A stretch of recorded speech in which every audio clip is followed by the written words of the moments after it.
Pode iniciar. Boa noite a todos, sejam todos bem-vindos a mais um evento da FECEMA, especialmente pensando em você. FECEMA, Novos Rumos. Esta é a quarta edição do ciclo de palestras da FECEMAS. Live do ano de 2026. Acontece em parceria com os mediadores do Brasil. Gostaríamos de agradecer aos patrocinadores Adam Tecnologia e Neo Imóveis de Joinville. A organização é da Garra Marketing Eventos. Aproveitamos a oportunidade para agradecermos assim a todos os participantes, bem como também assim informar que a FECEMA aceita filiação e associação de câmaras de mediação e arbitragem, bem como profissionais de todo o Brasil. Para saber como, acesse o nosso site fecema.org.br. Nós agora vamos falar um pouquinho dos nossos palestrantes. É, an- os nossos palestrantes. São os três palestrantes que vão participar nessa noite conosco.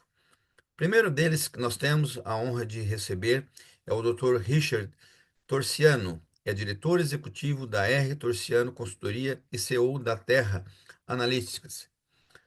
Dr. Tarciano é consultor e de prestígio junto a organizações internacionais como a Organização das Nações Unidas para a Agricultura e Alimentação e o Banco Mundial, especialmente em temas de governança fundiária e administração de terras na América Latina e Caribe. Diretor nacional do Instituto Nacional e Colonização da Reforma Agrária do INCRA, durante quase 10 anos de atuação frente à diretoria de governança fundiária. Ele também desempenha atividades acadêmicas e de pesquisa, sendo membro de grupos de pesquisas em instituições como a Universidade Estadual de Campinas e a Escola Superior de Agricultura Luiz de Queiroz, da Universidade de São Paulo, Exalc, USP, e conselheiro do Fórum Fundiário Nacional das Corregedorias Gerais de Justiça. Em seguida, temos a doutora Luli Fischer, doutora em Direito pela Universidade Federal do Pará, UFPA, e pela Universidade de Paris, 2014, em regime de cotutela. Possui graduação 2005 e mestrado em Direito pela UFPA.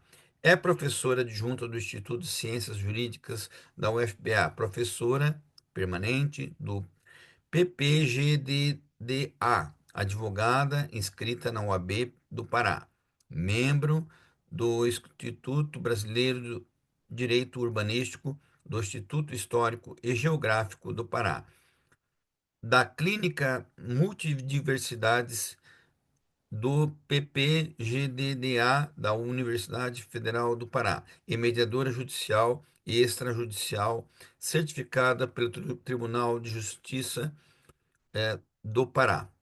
Tem experiência em pesquisa na área de direito, como ênfase em direitos especiais, atuando principalmente nos seguintes temas: direito fundiário, agroambiental, direito urbanístico ambiental e ordenamento territorial. E o terceiro palestrante dessa noite, Dr. Agenor de Andrade, juiz de direito do Estado do Pará, mestre e doutorando em direito do programa de pós-graduação de Direito da Universidade do Pará. Graduado pela Universidade Federal do Paraná, foi procurador autárquico e fundacional do Estado do Paraná. Foi promotor de justiça do Estado do Paraná, possui MBA em Direito Público pela Universidade Católica de Petrópolis, mediador judicial certificado pelo CNJ. Tem formação como facilitador de currículos de círculos de justiça restaurativa e construção de paz.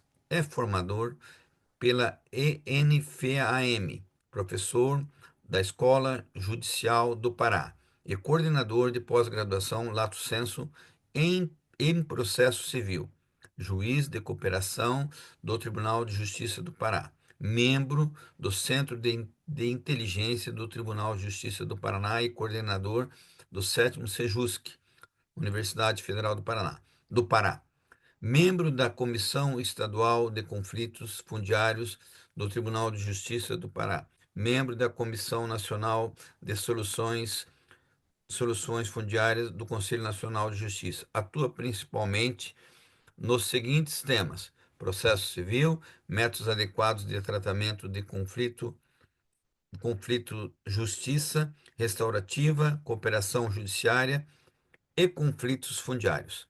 Com a palavra agora a nossa host, Luciane, que, que dará sequência. Obrigada, Walter. Boa noite a todos, sejam todos muito bem-vindos, né? Agradecemos mais uma vez a presença de todos, e em especial a presença desses três nobres hoje convidados da FECEMA. Bom, o tema da nossa live hoje, ele é bastante específico. Trata-se da mediação fundiária contemporânea. Nós sabemos que os conflitos fundiários raramente envolvem apenas terras. Eles envolvem identidade, moradia, trabalho, desenvolvimento econômico, meio ambiente, mas, sobretudo, envolve a dignidade humana.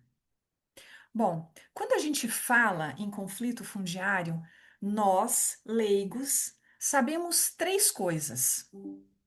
A primeira, que se trata de disputas relacionadas à posse, propriedade, uso, ocupação, regularização de terras. Segundo, que os principais envolvidos são proprietários e ocupantes, comunidades, povos indígenas, quilombolas, agricultores, familiares, empresas, poder público, movimentos sociais. E a terceira coisa que nós sabemos é que geralmente esses conflitos envolvem sobreposição de título, grilagem, ocupações coletivas, assentamentos rurais, terras públicas não destinadas, questões ambientais e direitos de comunidade. Bom, eu gostaria de iniciar com o Dr. Richard, questionando como é que se dá isso, doutor? Qual é a origem desses conflitos e o que que a gente pode falar hoje aqui na nossa live dessas recentes mudanças no Brasil? Muito boa noite. Boa noite, Luciane.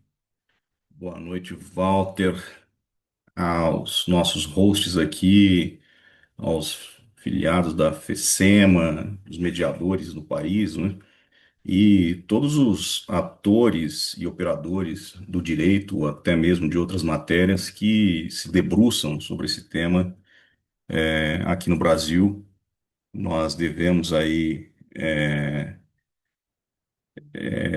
incentivar, não é, que sigam nessa função, nessa jornada, porque é uma jornada que exige, né, sensibilidade social, coragem, né, capacidade de fato, né, de compreender o problema, entender, né, todos os atores envolvidos e construir, né, processos na perspectiva de que não há, né, vitoriosos e derrotados, mas sim uma perspectiva vitoriosa, especialmente quando envolve disputas territoriais que podem se refletir a partir, né, de processos judiciais, disputas possessórias ou mesmo, né, disputas entre direitos privados, individuais, direitos coletivos, né? Então, render aqui a devida homenagem a quem se dedica, né, a esse processo no Brasil. E um cumprimento especial aqui aos colegas que vão compartilhar, né, dessa live, o doutor Agenor, a doutora Lully, que eu conheço bem as boas referências, né? É um privilégio e uma honra estar com vocês aqui, né? Falar um pouco da nossa experiência e um pouco, né, a respeito desse legado que o Brasil carrega até hoje, né? Respondendo a tua pergunta, Luciane, já eu sou disciplinado aqui com o tempo colocar aqui, né? Esse tempo não para falar muito, mas para saber o quanto tempo a gente já conversou. É, Bom, qual é a origem, né? Nós carregamos aqui um passivo gigantesco no Brasil do que nós chamamos de debilidade fundiária. Ou seja, o país, o Estado brasileiro não cumpriu com as suas funções até hoje, seja, né, a União, o governo federal, né, ou seja, os governos estaduais e até mesmo, em alguma medida, os próprios municípios, né? a gente carrega essa bagagem. Eu não vou aqui fazer, né, uma retrospectiva histórica, porque não temos tempo, né, para isso e nem seria o caso, mas nós temos que sempre mergulhar no nosso passado e enxergar como é que se deu o nosso Brasil colônia, nosso Brasil república, até nós chegarmos aqui, né? Nós nunca conseguimos enfrentar objetivamente essa questão relacionada à débil governança da terra, né? Nós sempre tivemos passivos e medidas, né, normativas para tentar mitigar os problemas e as externalidades negativas que são oriundas dessa debilidade na governança fundiária e governança de terras, né? Não à toa, depois de todo o processo que nós tivemos aqui do Tratado de Tordesilhas, enfim, capitanias hereditárias, né, Sesmarias, Lei de Terras, né, Estatuto da Terra em 64, a gente ainda vive, né, esse ambiente de uma certa debilidade fundiária, mais acentuada em algumas regiões, né, sempre pontuar aqui essa diferença que nós temos, que é muito importante também quando nós estamos falando de Brasil e delegado, nós temos uma atuação do Estado brasileiro e de estados dentro do Brasil, República, né, diferentes nas diversas regiões que nós temos. Então, nós temos ainda, né, um passivo, né, gigantesco de terras devolutas, não destinadas, né, não arrecadadas pelo Estado brasileiro, que concentram, né, majoritariamente na Amazônia, em torno aí de 50 milhões de hectares de terras remanescentes, terras públicas federais não destinadas, não é? Ainda tem uma porção gigantesca de terras públicas devolutas estaduais não destinadas. E aí não dá para ignorar a realidade fundiária que nós temos em outras regiões do país, como no sul, né? No Rio Grande do Sul, para você ter uma ideia, ali tem alguns exemplos, em Santa Catarina também, né, de uma atuação ou omissão do próprio Estado, que é o que, durante a sua trajetória, foi, em alguma medida, fomentando os conflitos fundiários, né? Ou seja, então, em algum momento da nossa trajetória, em determinadas regiões do Brasil, o Estado foi o principal ator e a sua ação ou omissão acabou favorecendo, né, o aumento e a tensão e o conflito fundiário, né?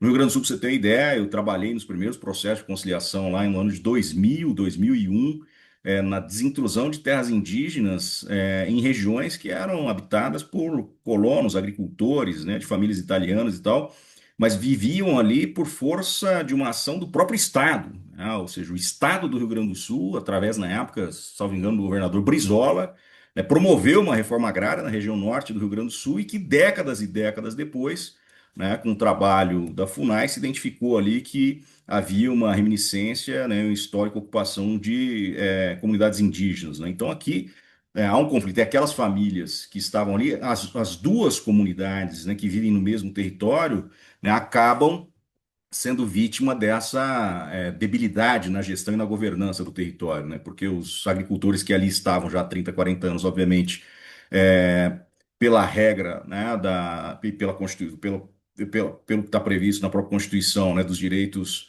originários indígenas aqui, o Estado necessariamente precisa fazer a desintrusão dessas terras ocupadas por não índios, né, ocupadas por não índios, mas ocupadas por uma promoção conduzida pelo próprio Estado, né?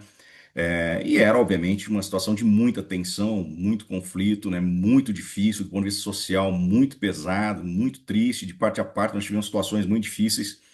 Cito isso como exemplo, por que é importante citar isso? Porque quando a gente está falando no Brasil, em qualquer espaço, qualquer debate sobre questões fundiárias, concentra o debate todo na Amazônia, né? E o Brasil tem problema fundiário em todo o território nacional. Estou citando um exemplo do Rio Grande do Sul, né? Se nós pegarmos o Rio Grande do Sul e Santa Catarina, tem uma série de problemas de ordem fundiária ainda provenientes, né, do decreto 1414, lá da década de 60, 70, sobre a faixa de fronteira, né? Por quê? Porque os estados membros aí, eles titularam agricultores em áreas que eram de domínio da União, né? No Brasil, nós temos uma faixa de fronteira que determina 150 quilômetros do país fronteiriço para dentro do nosso território, é a área de domínio da União. Essa faixa já teve 66 quilômetros, já teve 100 quilômetros e hoje são 150 quilômetros. Todas as áreas ali são áreas de domínio da União e nessa faixa de fronteira, o estado de Santa Catarina, por exemplo, o estado do Paraná, o estado do Mato Grosso, né, titulou nesse período de delimitação da faixa de fronteira diversos, centenas. No estado do Paraná, nós tínhamos mais de 40 mil agricultores nessa situação de títulos expedidos pelos estados né, o título a non domino nesse caso, né, colocando os agricultores numa situação de vulnerabilidade, né? Então, também uma situação induzida pelo Estado, né, promovida pelo Estado, que colocou esses agricultores numa situação de vulnerabilidade futura, né? E aí nós vamos para São Paulo, todo o histórico do Pontal do Paranapanema em São Paulo, com terras devolutas, com processo de ocupação, reforma agrária, também, né, a situação de muitos conflitos e tensão em determinadas regiões, no Vale do Ribeira, em São Paulo, né?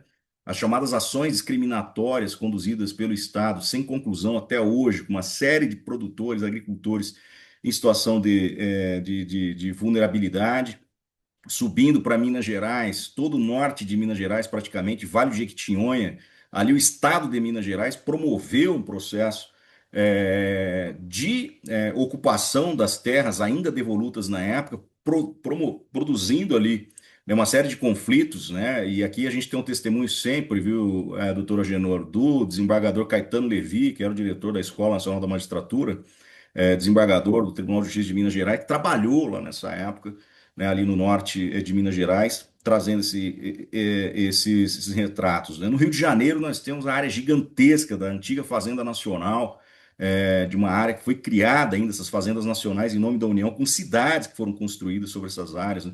Ou seja, né, o que eu quero dizer aqui, nesses 5 minutos, 6 minutos iniciais, é que esses problemas, eles têm origens, e essas origens têm, em alguma medida, uma digital do Estado, ou na sua ação ou na sua omissão. No caso da Amazônia, nós vivemos na década de 60 e 70 um amplo processo de colonização conduzido pelo INCRA, né, com aquele velho jargão entregar para não, integrar para não entregar, entregar as terras sem homem para os homens sem terra, construindo uma série de projetos de colonização, os projetos integrados de colonização, os chamados PICs, né?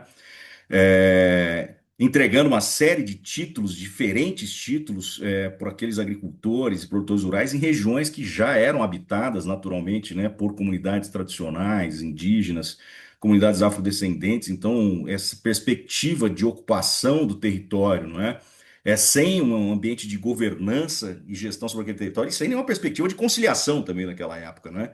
Isso gerou conflitos imensos, né? Comunidades, em alguma medida, foram dizimadas, outras foram expulsas de seus territórios.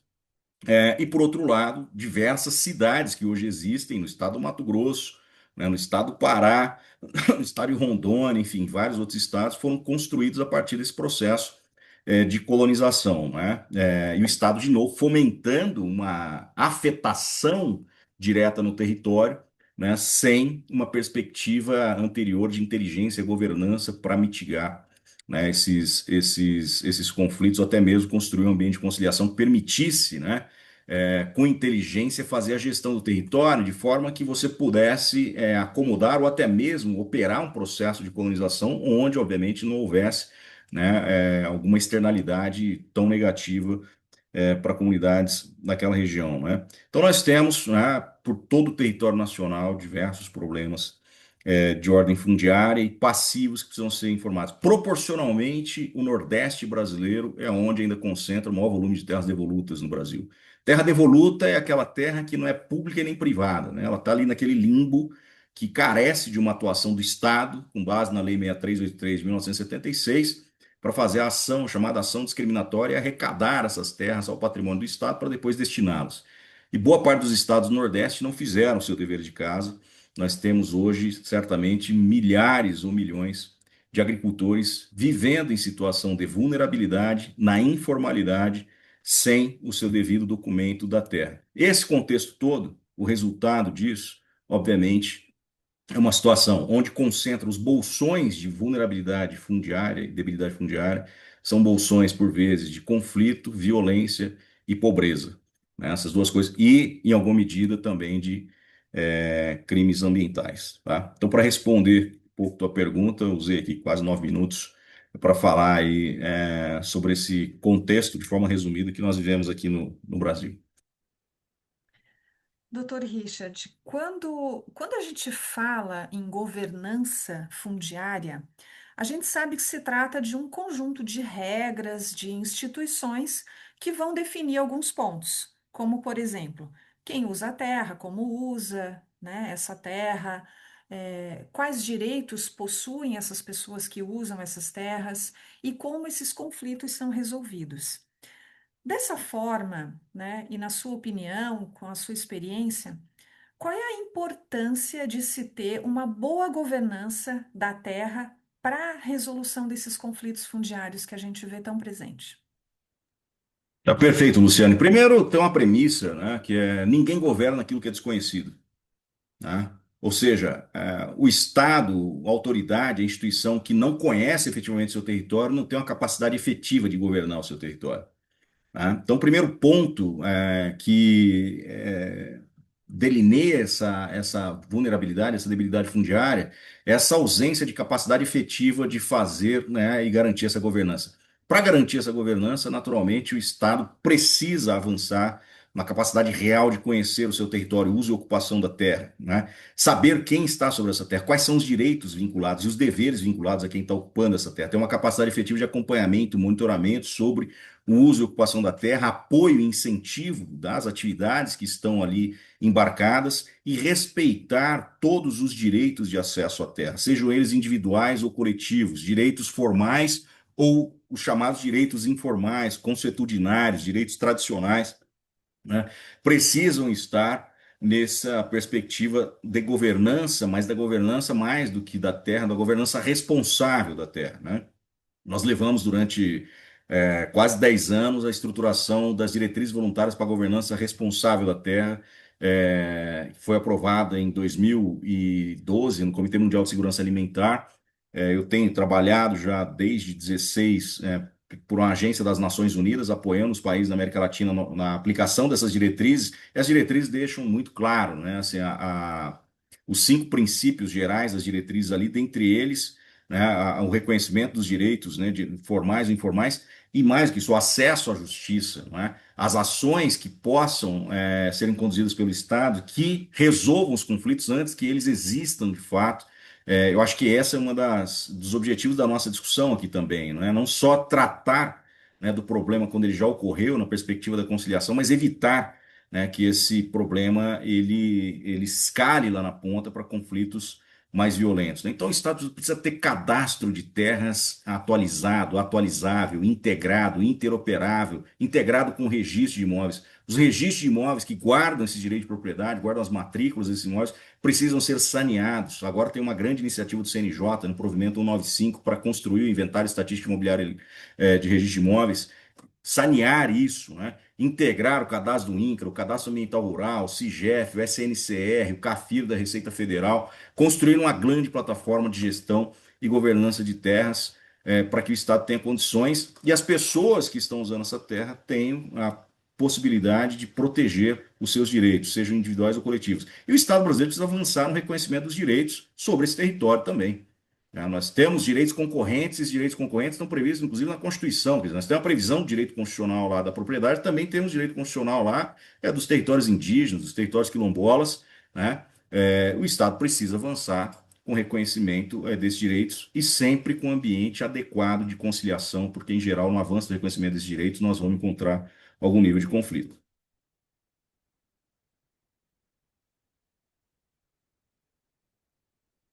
Não estou vendo. Tá mudo o microfone.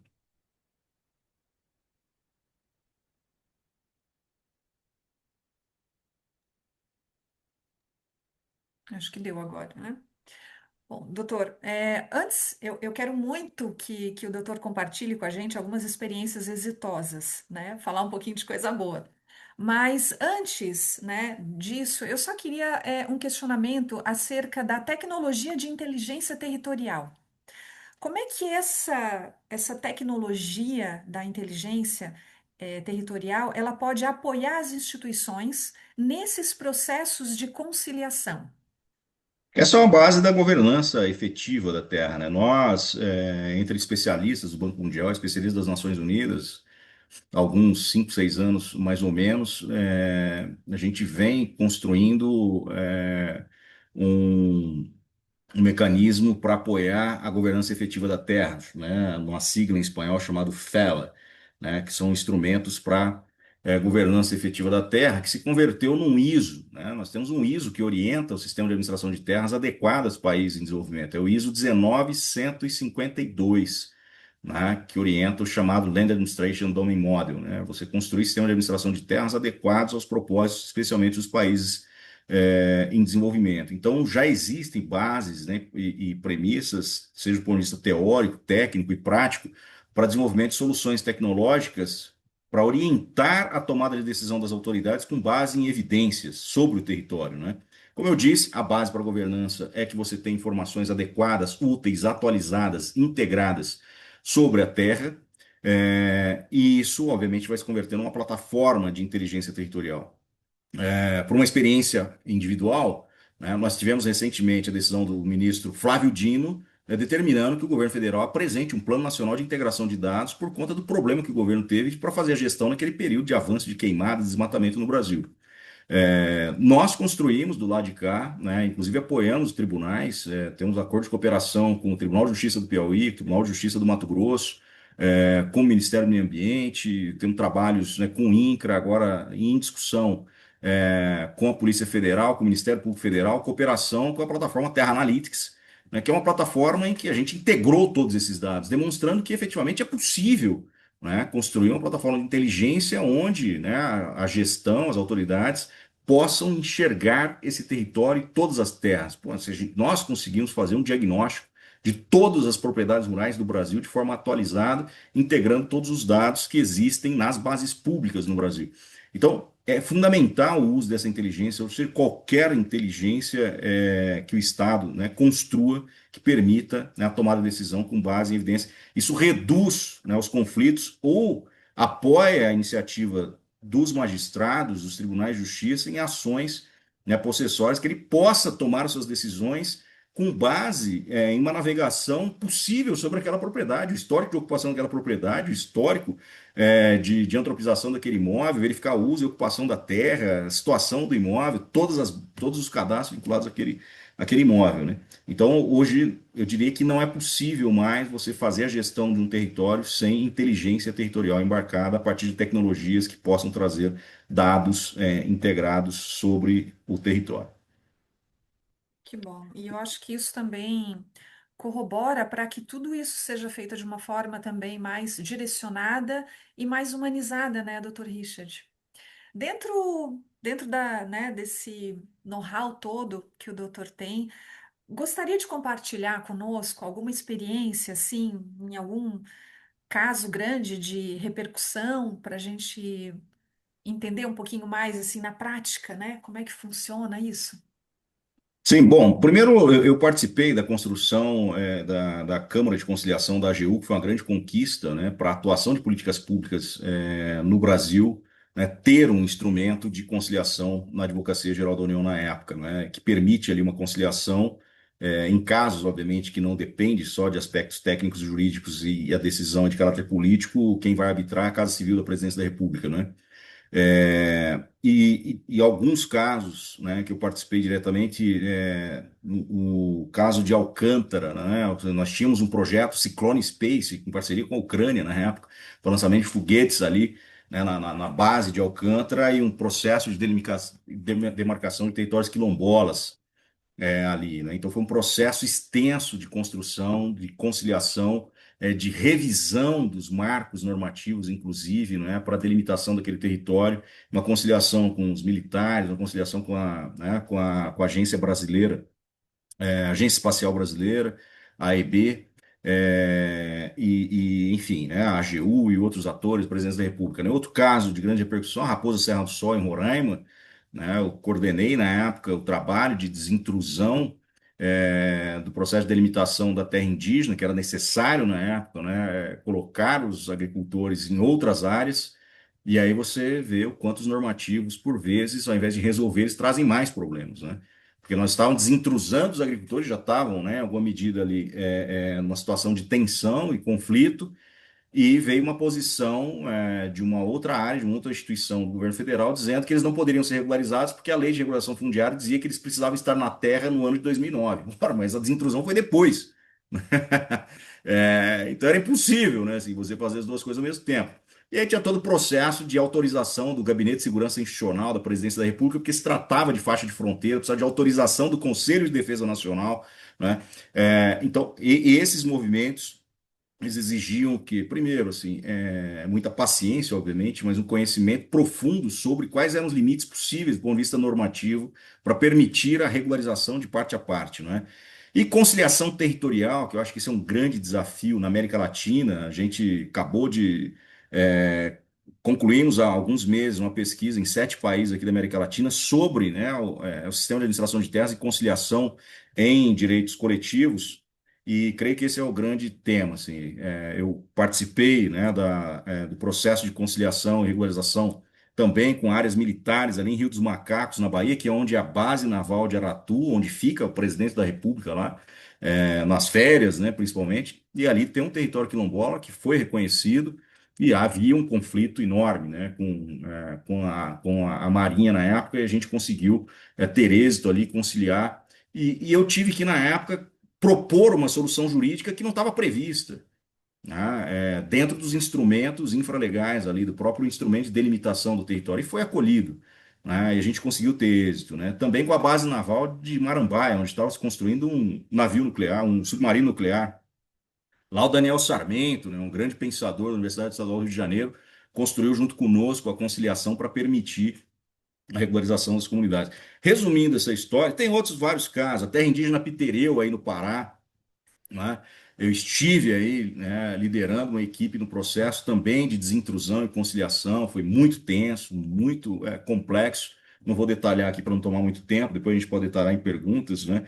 Mas o que é fato é, assim, entrar nesses processos significa primeiro esse, né, não ter um lado, né, para definir vitoriosos e derrotados nessa história e buscar, né, o princípio aí da razoabilidade, da sensibilidade e de que há direitos de parte a parte precisam ser observados, né, e reduzir, obviamente, o máximo possível a possibilidade de escalada, né, dos conflitos aí e garantir que, especialmente as comunidades mais vulneráveis, tenham garantido seus direitos o mais rápido, de forma mais séria possível. Obrigado. Perfeito. Obrigada por enquanto, doutor. Eu queria passar a palavra agora para a doutora Luli, que acho que pela experiência dela, acho que ela vai trazer um pouco mais assim desse âmbito mais acadêmico, né, mais social, envolvido, né, na academia mesmo. Doutora Luli, quais seriam as características, né, que diferenciam uma mediação coletiva socioambiental da mediação individual?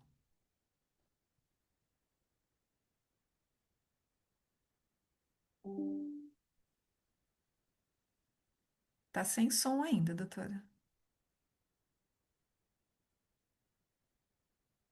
Vocês me escutam agora? Desculpa, estava funcionando aqui. Sim, agora sim. Boa noite. Vamos falar depois do Dr. Richard, é um grande desafio, né? Mas vou tentar contribuir com o debate sobre a mediação coletiva, especialmente a partir de 2023. Né? Então, conforme o apresentador que me antecedeu, eu comecei a me interessar pela discussão da mediação individual originalmente, né? Ainda em 2019, eu venho da área agrária, né? Então já tive a oportunidade de vivenciar a questão da conciliação agrária, das ouvidorias agrárias, e uma coisa que me intrigava muito era como é que a gente ia adaptar as técnicas de mediação que foram pensadas originalmente para conflitos de família, conflitos de natureza menor, mais individual, numa lógica muito negocial para essa temática que é extremamente importante e também complexa, são as demandas fundiárias e ambientais. E aí, nessa jornada, eu acabei me tornando mediadora judicial aqui no TJ do Pará, e em 2023, quando a gente teve a implementação, né, pelo STF e o CNJ das comissões de soluções fundiárias, a gente começou a ter mais clareza do que seria essa mediação fundiária coletiva, diferenciando da mediação negocial, individual, notadamente baseada no direito de família. Né? Então, a gente começou a trabalhar a lógica de uma mediação avaliativa. Né? E quem fala isso não sou eu, né? São o próprio CNJ, em parceria com a Universidade de Harvard, a Clínica de Mediação de Harvard, que treinou muitas das pessoas que produziram a legislação brasileira e os normativos nacionais, ele avalia que é um pouco diferente trabalhar com a mediação fundiária ou a mediação socioambiental, porque ela tem características diferentes. Uma é que ela é muito baseada, conforme colocou o doutor Richard, nessa discussão que existe o princípio da legalidade, existem questões de ordem técnica, o acesso a uma série de informações que são, às vezes, baseadas em dados que exigem uma equipe multidisciplinar, sistemas, né, levantamento de campo, e apenas o interesse das partes, o tratamento da questão dos sentimentos das partes, ainda que muito importante, ele não é suficiente para gerar soluções ou gerar opções para que as partes possam transigir, possam negociar de forma autônoma, de forma guiada desses processos. E também o número de pessoas que participam de uma mediação de natureza coletiva é diferente, né? Então, exige uma substância específica, ou seja, um conhecimento da área, um conhecimento da legislação, um conhecimento do caso, sendo uma mediação especializada, e exige que, provavelmente, uma vez que as demandas coletivas se assemelham aos processos estruturais, eu acho que a doutora Agenor, que é especialista no assunto, pode falar melhor do que eu sobre esse ponto, ela exige, em razão dessa fratura institucional, desse processo de desarticulação, de desorganização dos dados, de falta de uma revisão, de uma visão completa sobre o território nacional, né, nessa lógica da interoperabilidade, da governança de terras, que outros atores que não pertencem à LIDE, que não integram formalmente a demanda possessória, passem a colaborar num processo de avaliação de como seria possível chegar a uma demanda que gerasse opções que sejam relativamente positivas dentro de um acordo entre uma parte que em geral, o autor, né, e um grupo, às vezes, determinado de pessoas que passam do pressuposto que tem algum tipo de vulnerabilidade decorrente da própria estrutura estatal e que vão precisar articular isso dentro de um processo para que seja aplicado, pelo menos a eles, condições humanitárias, né, se não de permanência, mas de uma saída não violenta, e que o processo de reintegração de posse ele não seja um processo violador de direitos, né? Então, na verdade, a mediação possessória, ela envolve tanto um conhecimento técnico que é para além do processo, que, via de regra, exige um conhecimento científico, técnico-científico importante de várias instituições, a colaboração estratégica de várias instituições com o Poder Judiciário e com os mediandos, para que a gente possa trilhar soluções para reparar, ainda que numa escala menor, uma escala do caso concreto, fissuras de políticas públicas estatais que são centenárias ligadas à boa governança de terras. Então, essa é a principal diferença. Então, ela exige de quem é mediador, de quem atua, né, em colaboração com a mediação, de toda uma preparação fática, de documentos, de acesso a informações, para munir as partes a pensarem de forma criativa como conduzir esse processo para além apenas de definir como vai ser feito o acordo. Ou seja, primeiro, se o acordo é possível, se ele é viável. Então, é nesse sentido que o Manual do Mediador de Ações Possessórias Coletivas classifica como essas mediações devem acontecer.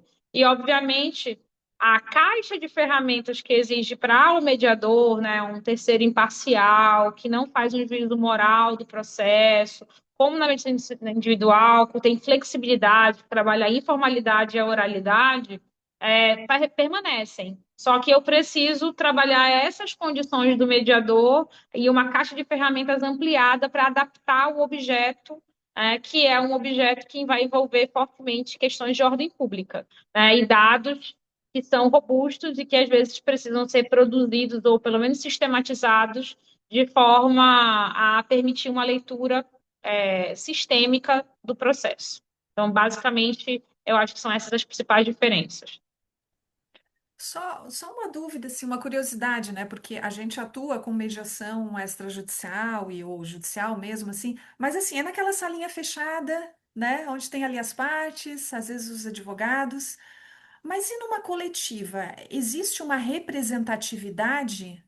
Como que é escolhida assim? O processo da mediação coletiva ele não se caracteriza pela escolha representativa de partes, né? Então, ele tem uma característica diferente. A promoção, a execução dele é diferente de uma mediação de uma sala. Primeiro que, pelo próprio provimento 510, né, em que a gente vai falar das disposições, ele exige uma visita técnica para caracterização da hipervulnerabilidade, da situação de vulnerabilidade das pessoas, da complexidade do caso, que vai permitir que você tenha uma visão em campo.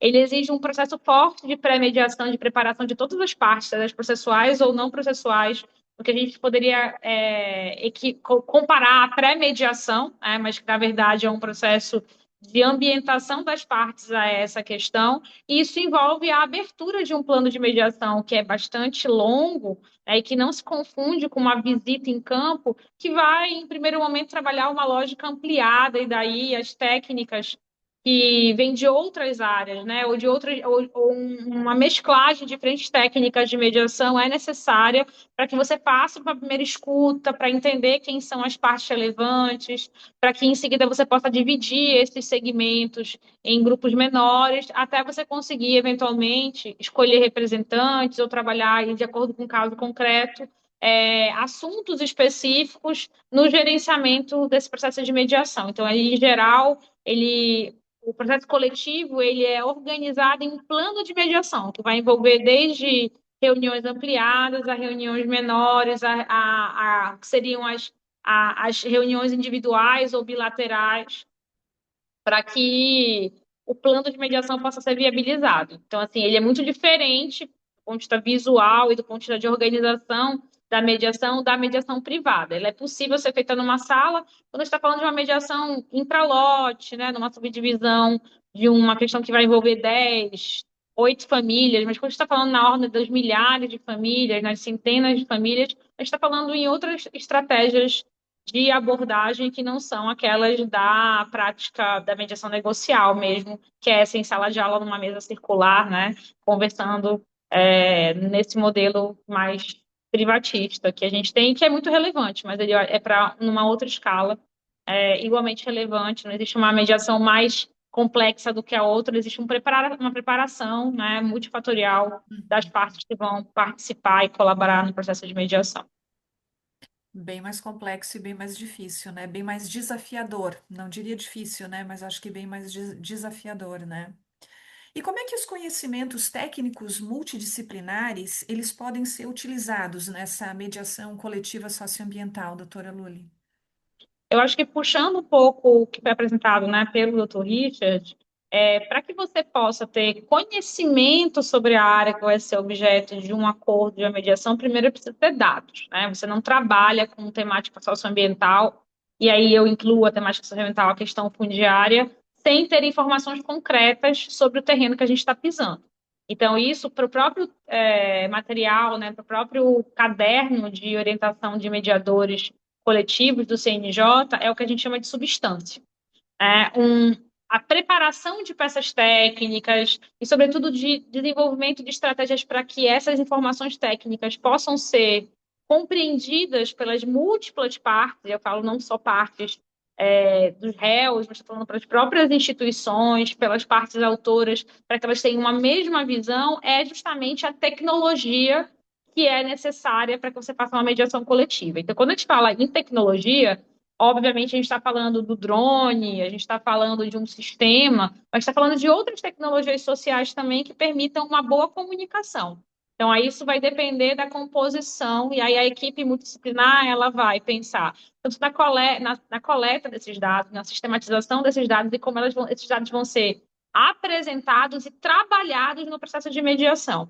E aí a equipe ela tem esse papel, né? A gente tem literatura sobre isso para a mediação em grandes desastres, né? Como aconteceu em Mariana, mas a gente pode falar de outros grandes processos socioambientais no Brasil. E a gente vem, no caso da Amazônia, né, com um grande destaque do Tribunal de Estado do Pará, desenvolvendo uma série de estratégias, né, ainda numa escala exploratória, para que a gente possa pensar a adaptação dessas técnicas para a questão fundiária, bebendo de toda a experiência que a conciliação agrária tem, que as ouvidorias agrárias desenvolveram, para que a gente possa pensar a leitura conjunta do território nas suas múltiplas facetas, né? E aí, dependendo do caso, diferentes especialidades são requisitadas para ser feito, né? Se for urbano, um determinado grupo, se é rural, um determinado grupo, se envolve populações tradicionais, um outro grupo de especialistas que ajudam o juiz mediador ou grupo de mediadores extrajudiciais a fazer um processo de circulação de saberes necessários à tomada de decisão informada.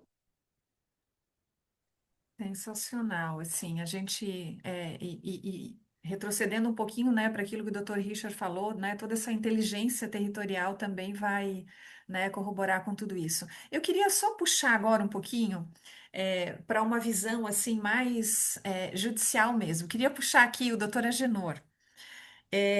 Doutora Genor, qual é o principal desafio para a construção de soluções consensuais nesses conflitos fundiários coletivos, assim, no Brasil? Uma visão, assim, mais judicial, digamos assim, né? Ouvimos, né, a doutora Lully, que é uma mediadora judicial e que atua nesses conflitos como mediadora, e como juiz, né, vê, como é que o doutor vê isso?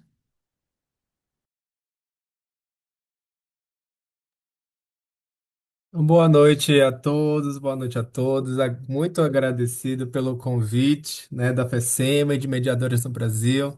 Eu falo que onde tiver alguém pregando sobre a mediação, eu estarei lá, porque eu quero ser um desses pregadores também.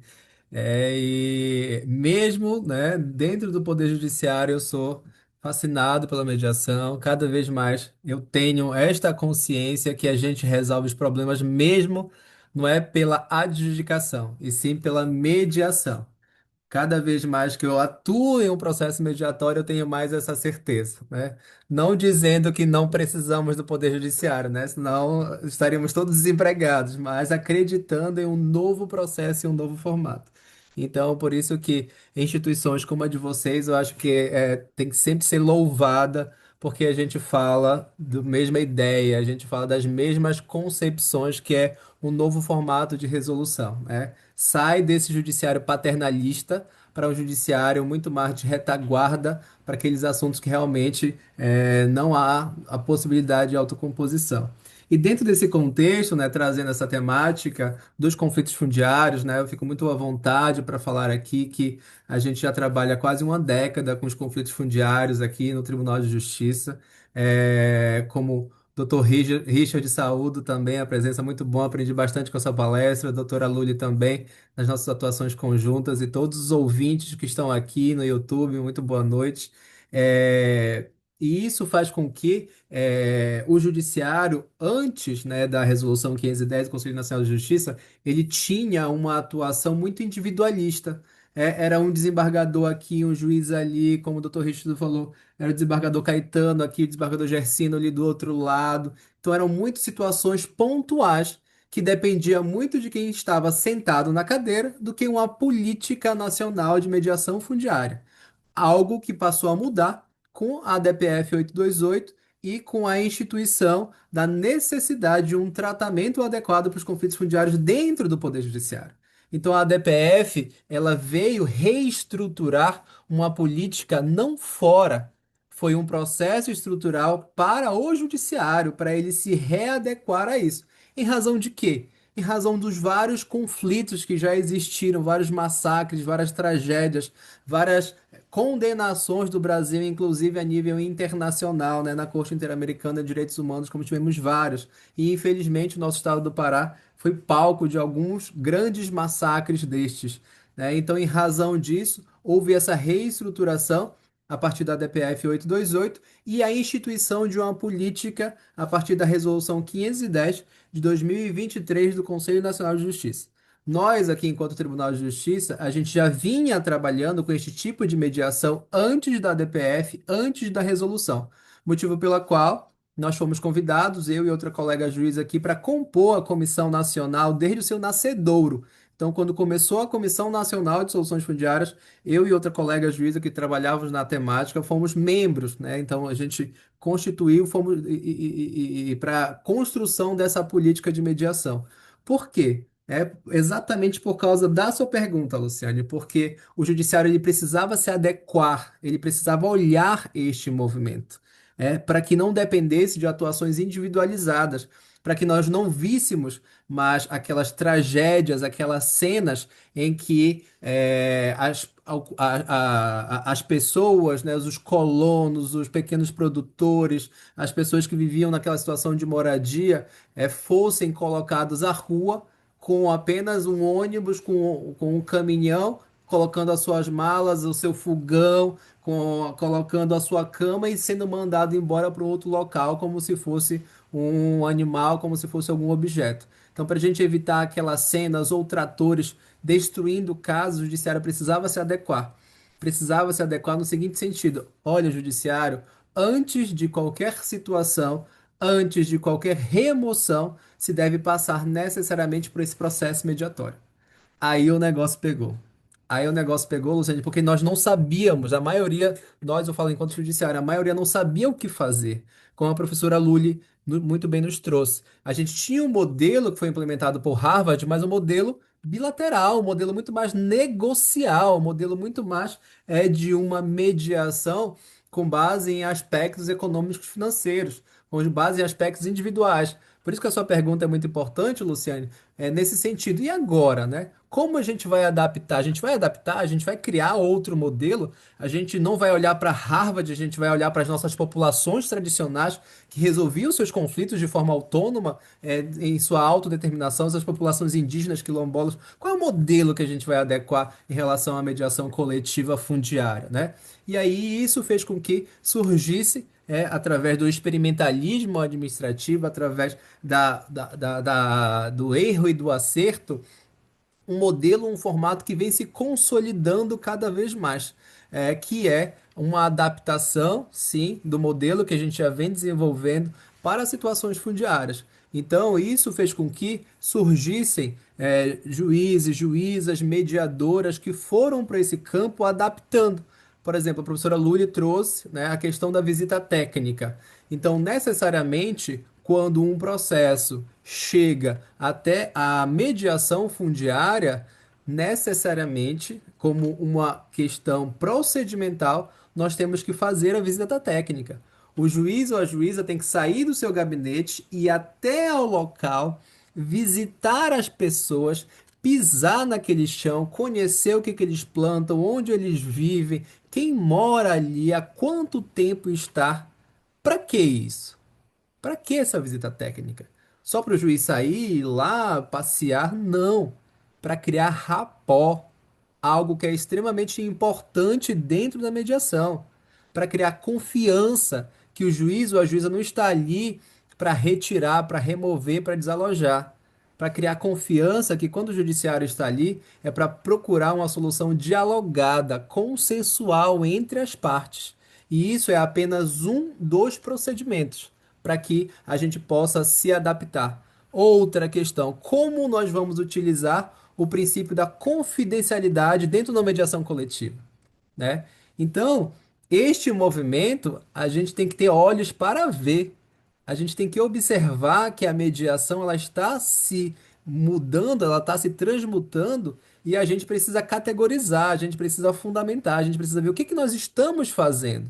Nós precisamos ser estudados nesse sentido. Então, é um campo amplo de atuação em que nós, enquanto judiciário, como eu falei, enquanto política de 2023 para cá, mas que já tivemos grandes avanços exatamente nesse tratamento, seja em fase pré-processual. Então vejam o avanço, né? Como o professor também Richard trouxe, né? Para se ter uma governança, não é só tratar, e sim prevenir.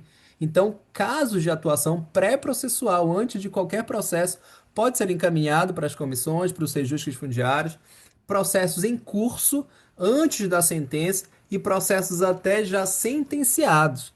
Então, processos com trânsito em julgado. A gente tem um caso emblemático aqui, que foi exatamente em Eldorado dos Carajás, que eu pude participar como mediador, é que dentro de Eldorado dos Carajás, algo que é conhecido internacionalmente, nós conseguimos um acordo de mais de 250 famílias, famílias, que é em torno de mais de 1.000 pessoas naquele local que é historicamente violento, historicamente com várias violações de direitos fundamentais, e a gente conseguiu um acordo com lotes para famílias, com política de financiamento, de investimento, de novas construções, com base em vários formatos que a gente vem desenvolvendo por aqui. Então, o judiciário tem se desenvolvido e tem aprendido muito com esse novo fenômeno que vem até nós. E eu acho que as partes que estão envolvidas nesse conflito, né, sobretudo as mais vulneráveis, com essa presença, né, das autoridades, com a presença do juiz lá, elas se sentem acolhidas, né, doutora Genor? E Exatamente. é isso que a conciliação traz para as partes, né? Porque está todo mundo Uhum, ali vulnerável, né? uhum, É como o doutor falou, assim, ó, a qualquer momento eles estão esperando o quê? Que passe um caminhão ali e carregue tudo, né? Então, uhum, essa política, né, que o Poder Judiciário está levando traz a dignidade, que foi aquilo que a gente comentou lá no início, né? Traz a uhum, dignidade para as pessoas diante de um conflito, né? Então, uhum. isso é sensacional. Perfeito. E exatamente isso nos E, leva a refletir também, né?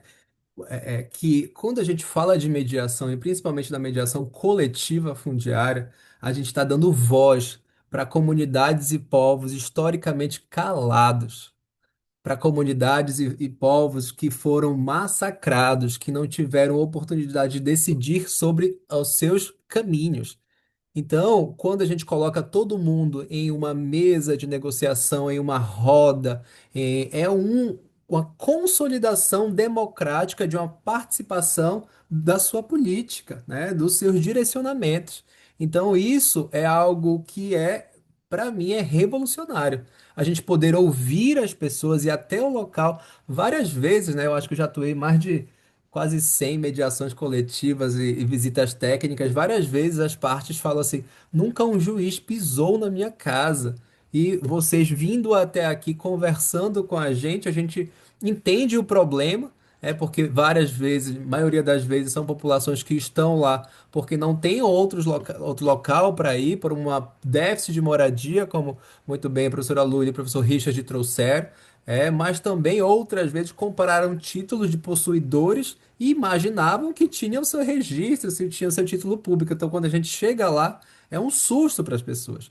Mas quando elas começam a entender que elas podem fazer parte também da solução e não só do problema, acaba se mudando isso, né? E eles podendo ser atores e atrizes protagonistas do seu próprio destino. é, e mesmo que não seja uma decisão tão favorável para eles, mas é mais fácil de aceitar, né? Porque eles Uhum. fizeram parte, né? Isso é Exatamente. incrível. Doutora Uhum. Luli, deixa eu voltar para ti de novo. E eu queria saber, assim, qual é o perfil dos conflitos que têm sido atendidos na esfera, tanto judicial quanto extrajudicial, na Amazônia Legal? Fala um pouquinho para a gente.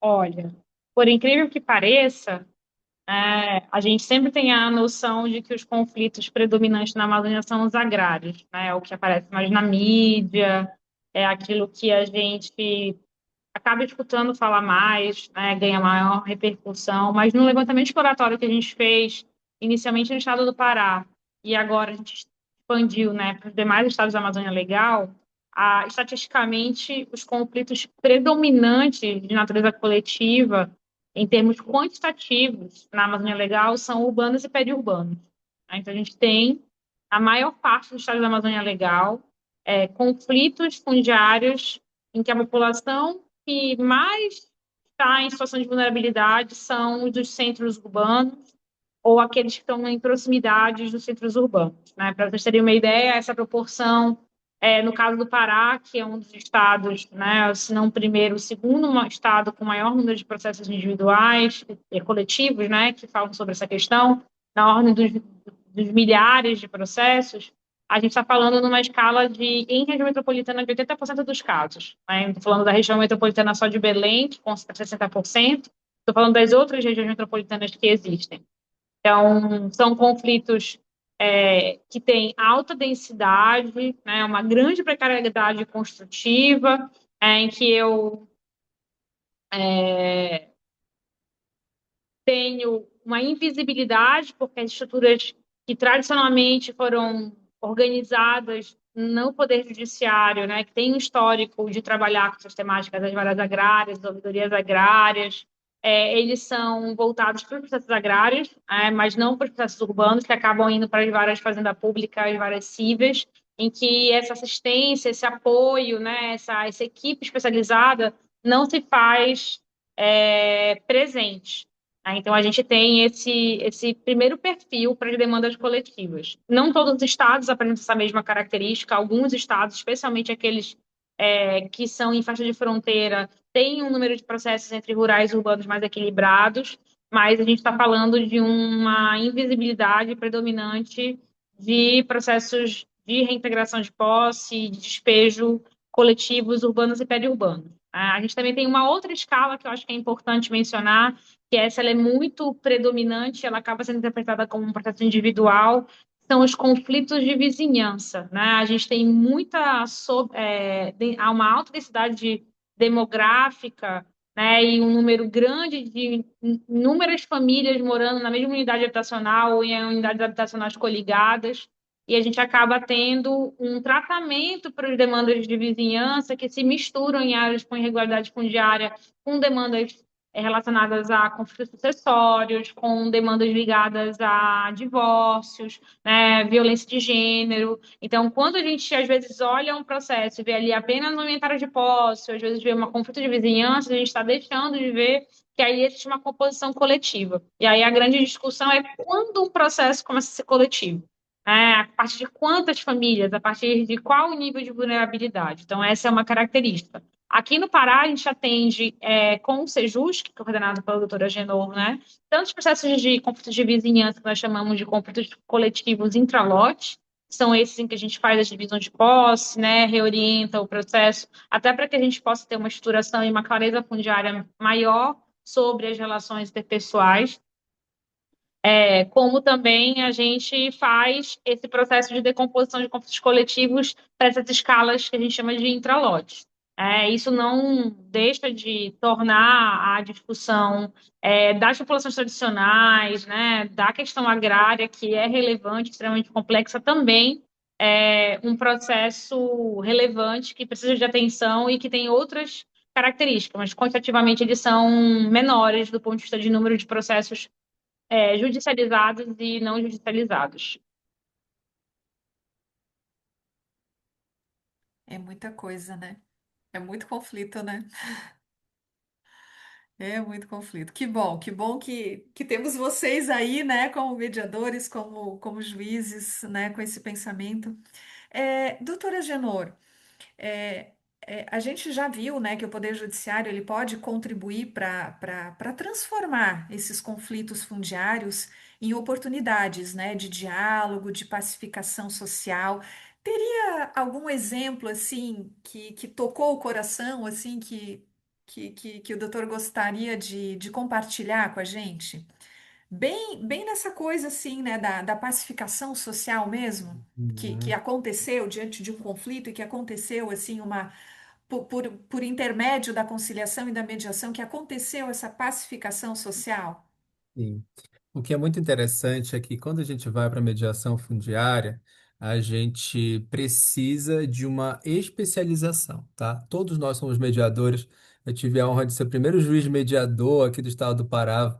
Então, participei, fiz todo o procedimento como estagiário, como voluntário, enfim. Então, isso me deu essa noção também de ser um mediador, né? Então, eu tenho essa dupla função.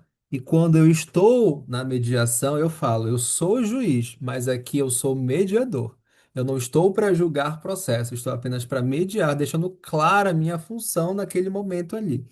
E aí o que é interessante é que para a gente ir para esse caminho, é necessário primeiro, né, ter esse conhecimento técnico de entender o fenômeno, de entender o conflito, de entender as vulnerabilidades históricas e sociais daquele local, entendendo que a mediação não é para tirar todo mundo, não é para deixar todo mundo, a mediação é para a gente criar soluções, de um formato colaborativo, cooperativo e também para que a gente possa ter uma melhor noção daquela realidade. Então, veja, né, estamos aqui com a professora Lula e o professor Richard, que tem amplo conhecimento a respeito disso. Então, quando a gente vai para a mediação fundiária, é extremamente importante, primeiro, fazer uma radiografia de como está aquela situação fundiária do local. Muitas vezes eles estão brigando por títulos sobrepostos, por títulos grilados, então eles não têm o conhecimento técnico se a terra é pública, se a terra é privada. Aqui na Amazônia Legal nós temos muitas questões relacionadas a registros e isso provoca grande quantidade de conflito. Então é necessário a gente passar, claro, por todo o procedimento, né? A gente começa com sessões individuais com cada grupo envolvido. Então a gente começa essa pré-mediação fazendo sessões individuais com os autores, com os requeridos, com a Defensoria Pública, com o Ministério Público, com a Prefeitura. Depois dessas sessões individuais, a gente vai para a visita técnica e depois a gente vai para a mediação coletiva. Então vejo que a gente não coloca todo mundo junto, briguem, se matem. Não, a gente faz toda uma pré-mediação para que quando chegue na hora eles entendam o que que a gente está fazendo ali. E dentro dessa mediação coletiva se faz absolutamente necessário se ter esse diagnóstico fundiário. Então, para entrar, né, na sua pergunta, para responder, tem um dos casos mais interessantes foi de um local aqui no sul do Pará, na cidade de Julianópolis, que envolvia cerca de 1.500 famílias. 1.500 famílias já tinha uma sentença, que ainda não tinha transitado julgado, mas já tinha uma sentença determinando a remoção de 1.200, mais de 1.500 famílias. Pegava uma grande parte do município, uma área urbana, periurbana e rural. Era um grande trecho ali. E a sentença do colega juiz, uma sentença com base em uma possessória, né? Então, claro, né? Possessória a gente não está discutindo propriedade aqui. Mas quando a gente vai para mediação, para realmente a gente chegar, né, em conclusões, a gente abre a mediação e vamos analisar essas possibilidades. Como é que é qual é o substrato que a parte autora deseja, né? A parte autora deseja geralmente uma indenização pela sua área. Ela quer apenas as perdas econômicas, financeiras que eles tiveram. E aí, para isso acontecer, a gente vai gerar opções. Dentro da ferramenta da mediação, geração de opções. Dentro dessa geração de opções, a gente vai falar com o Estado, com o município, com o governo federal, até que a gente pergunte para as partes se tem possibilidade de aquisição da área, de fazer um rateio, enfim. Então, quando a gente chegou neste momento, que a gente perguntou para o Estado se existia interesse em adquirir esta área, a gente chegou à conclusão, teve o espanto de que aquele título que aquele autor estava fundamentando a sua pretensão estava deslocado a 100 quilômetros dali. Então, vejam a drasticidade que isso poderia acontecer que aquela sentença fosse cumprida naqueles moldes. Se identificou que aquela terra era uma terra pública, estadual, era uma gleba estadual. Imagine retirar todo mundo, dá para o autor, depois o Estado vai lá e tira o autor porque ele não ia regularizar aquela área. Então, esse caso, a gente conseguiu, né, dar esse tratamento porque o Estado depois entrou com a reivindicatória e estão negociando já o Estado e o autor a respeito daquele movimento. Então, para vocês verem o que que é a mediação, dentro, claro, não vamos entrar em questões jurisdicionais, jurídica aqui, mas o que que ela tem a possibilidade de ocorrer. Então, fora casos assim que a gente conseguiu acordos, como foi em Eldorado dos Carajás, como foi na Fazenda Maria Bonita, que foram os remanescentes os sobreviventes, na verdade, da chacina de Eldorado dos Carajás, que conseguimos outra autocomposição aqui. Então, essas autocomposições, quando a gente vai para a mediação, né, as partes geralmente eles não querem a mediação. Elas não querem, não, não aguento mais, eu quero o cumprimento da minha ação. Só que a gente vê que com a mediação a gente consegue avançar bem mais rápido e chegar a uma determinada forma de tratamento que às vezes 10 anos, 15 anos de processo não conseguiu se avançar dentro daquele determinado local. Então, e essas possibilidades que a gente consegue dar esse tratamento, não às vezes só para as partes ficarem, né? Então, a mediação ela não tem lado, como todos nós sabemos. Mas como você muito bem trouxe, Luciano, se chegarmos a se chegarmos a esse ato, né, da necessidade de um remanejamento, as partes entendem que passamos por todo o processo, ouvimos, participamos, mas tem um determinado momento que a gente tem um limite, né? Só existe mediação se existe voluntariedade. Eu deixo isso bem claro em todas as mediações que eu inicio. Se uma das partes não deseja, aí é necessário se fazer todo o processo. Então, alguns casos aí para vocês entenderem quanto que é emocionante estar nas mediações fundiárias. Por isso, venham, né? Precisamos de cada vez mais mediadores. A gente tem falta de mediadores fundiários. Eu chamo todo mundo, venha mediar com a gente. Bora!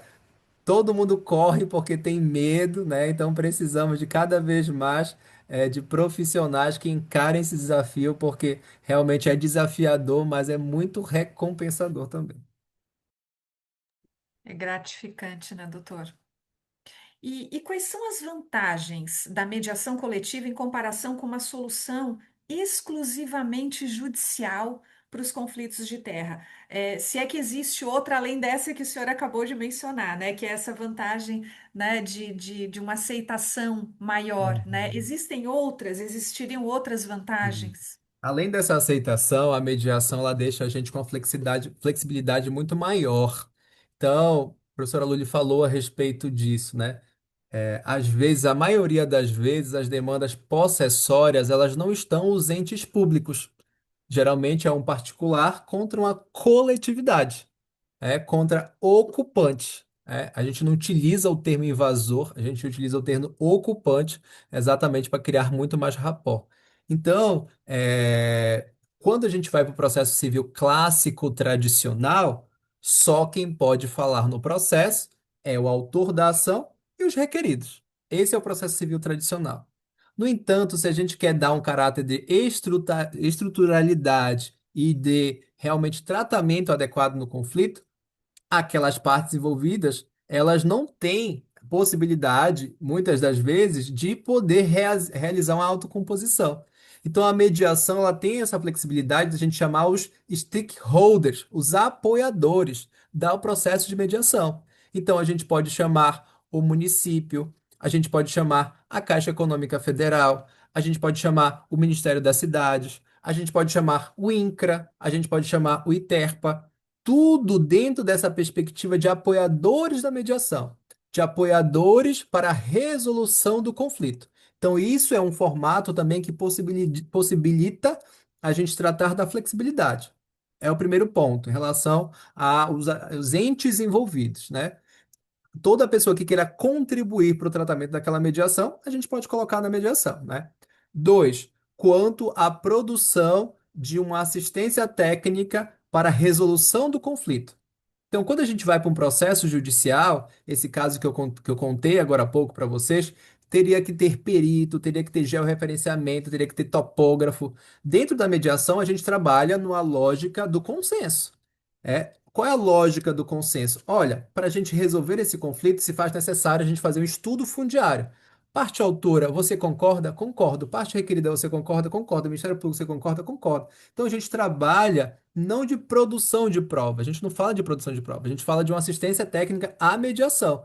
E isso, dentro do consenso, a gente pode utilizar também e buscar essa assistência técnica, seja para a definição da área, seja para análise fundiária, seja para análise dominial do caso, seja para o georreferenciamento.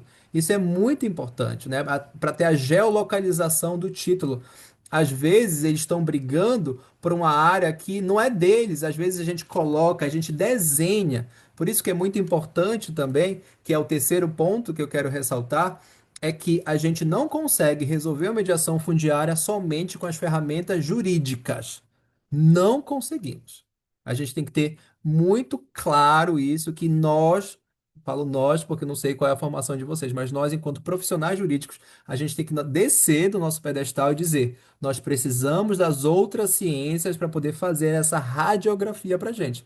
Precisamos do engenheiro cartográfico, precisamos de topógrafos, precisamos de arquitetos, precisamos de assistente social para poder montar esse mosaico e a gente poder definir as camadas dos conflitos. Então, essas são algumas das vantagens que a mediação proporciona dentro desse caráter da informalidade, né, da oralidade e do tratamento adequado, que o processo jurisdicional demoraria anos para que chegássemos a um início de uma resolução.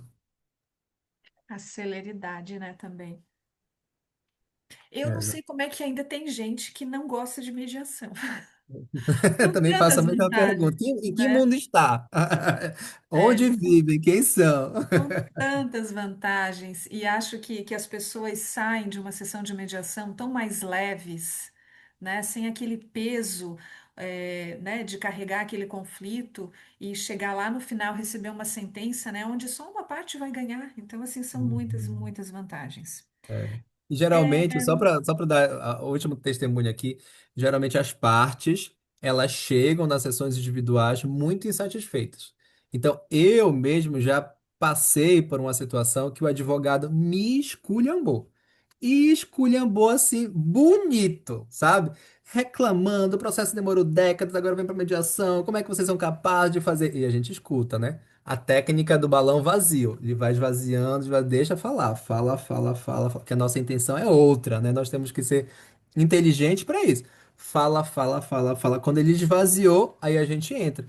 A gente entende, doutor, a sua insatisfação, mas vamos buscar uma forma de tratamento que a gente ainda não conseguiu antes. Vamos ver pelo menos a possibilidade da gente passar por esse processo. É, confie neste processo, confie nesse procedimento. E aí eu sempre deixo claro, o senhor pode ter certeza que se a gente chegar no momento e nós não tivermos êxito, a gente vai voltar o processo para a vara e o juiz, a colega, o desembargador, seja lá quem for, vai decidir. Mas pelo menos vamos passar por esse processo e vamos ver no que dá. Confie, tenha uma credibilidade. E aí é uma depois chance, né? dá uma chance. Depois esse advogado assim se encantou, viu que o processo dele resolveu, né? E foi mais um convertido para mediação. Ah, mas é fácil, né? Conseguir convertidos com, com a doutora Agenor, né? É, assim, uma pergunta que eu queria fazer, considerando, né, a experiência da Comissão Nacional de Soluções Fundiárias, não só para a doutora Agenor, né, mas para a doutora Lúlia, para o doutor Richard, que de repente achar que pode, responder. Vocês acham que essa mudança cultural no tratamento desses conflitos, né, saindo dessa lógica mais contenciosa, mais adjudicatória, né, que foi o termo que o doutor Agenor usou, e indo para uma lógica assim mais do diálogo, do consenso, isso está funcionando? Isso está começando a funcionar? Ou qual é o percentual assim que vocês estão vendo dessa mudança de lógica, né? Saindo assim um pouco dentro dessas questões fundiárias, saindo um pouco do contencioso e se encaminhando para o diálogo. Como é que está assim esse percentual?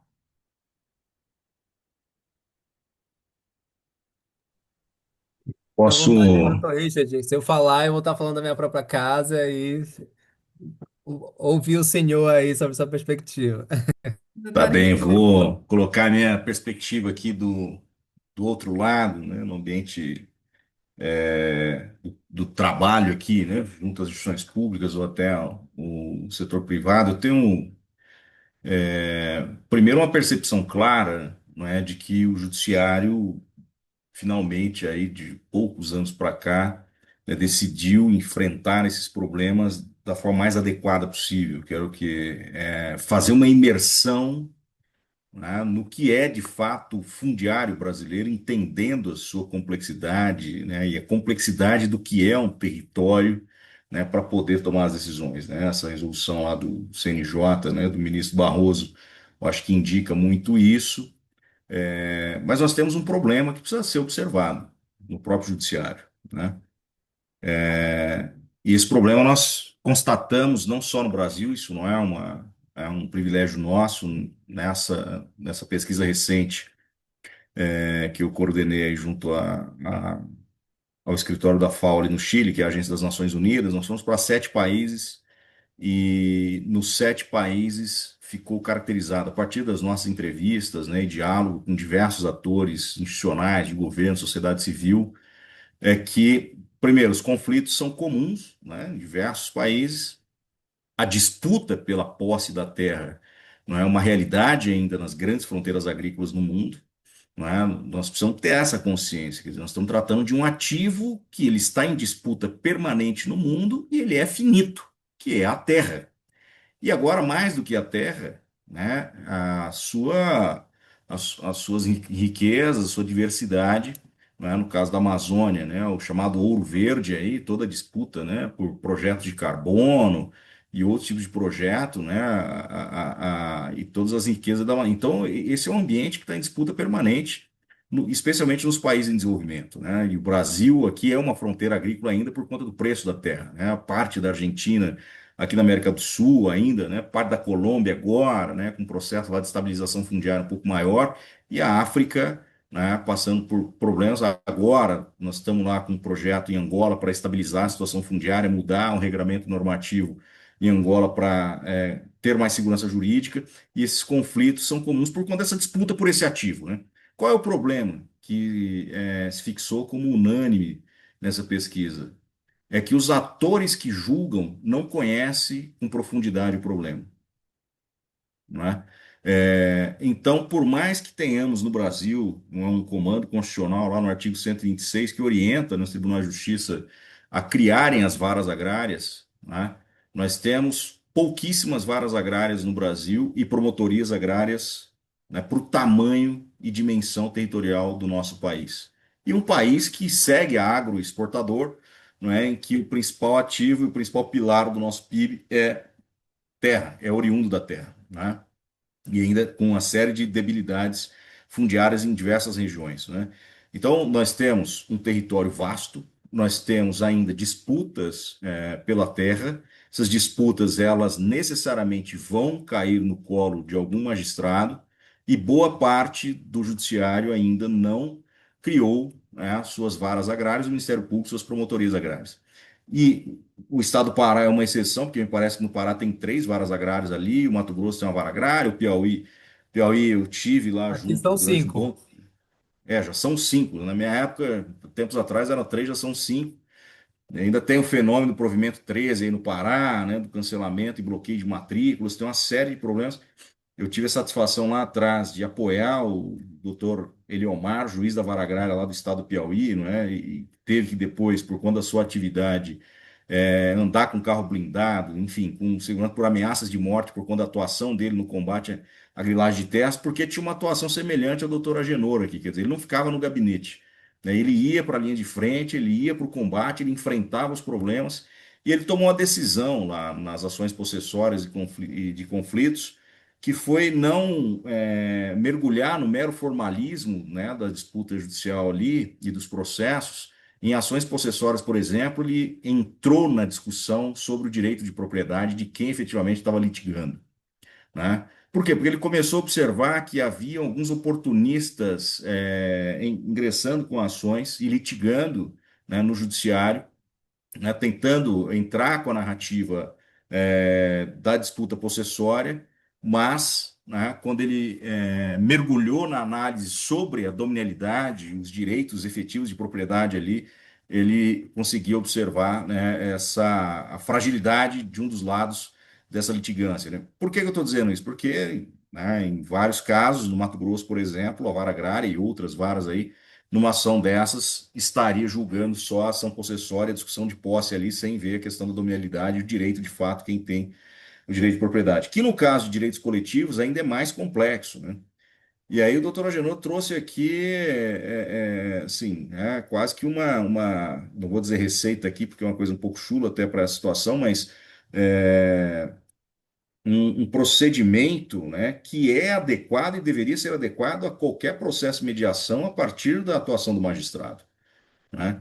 Que significa o quê? O profundo conhecimento sobre a complexidade da territorialidade envolvida naquele litígio, né? O histórico de uso e ocupação da terra, o histórico de destinação das terras naquela região, o conhecimento sobre o que é terra pública, o que é terra privada, o que é terra devoluta, remanescente de terra pública, o que é destinação de terras, o que é afetação de terras, entende? A complexidade fundiária ali, se há ou não há resquício de grilagem na região. Então, quem está julgando precisa, em alguma medida, ter algum conhecimento nesse sentido, ou ter, obviamente, ali um assessoramento por quem vai estar apoiando, né? E o que acontece, infelizmente, né, em diversos países, aqui no Brasil, é ainda, né, uma dificuldade, é ainda uma falta de especialização devida, né, em alguns tribunais de justiça, né, a falta ainda de varas agrárias, promotorias agrárias em diversas regiões do país, não é?